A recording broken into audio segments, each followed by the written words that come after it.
I oftentimes get from parents, my kid does great in math until it comes to the word problems. Why is that? Well, math word problems mask what the request is in the calculation. They never say, what is 1 plus 1 in the word problem, do they? No, it's usually how much more is 7 than 6?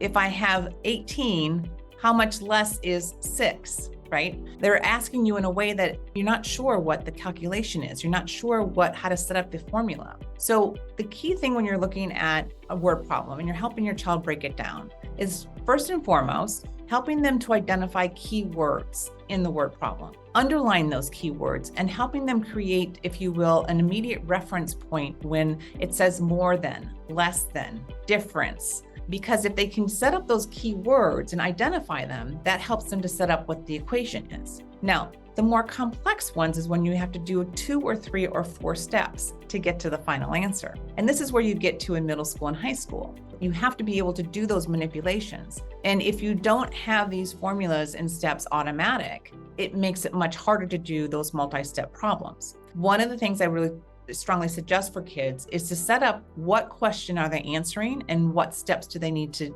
take to get to that answer. So when it says, what is the perimeter of a shape? I say to them, okay, it's asking for perimeter. What data do you have? And how do you take that data to get to the perimeter and set it up in a formula? So as you're walking through it, you're not missing that final step to get to perimeter, for example, or area. So when you have a math problem, understand those keywords, underline those keywords, and understand what it means to translate those keywords into the formulaic response or the equation. Second of all, when you have the most complex ones, write down what it is that you're trying to solve for and the steps you need to take in order to solve it. That way you don't miss that extra step.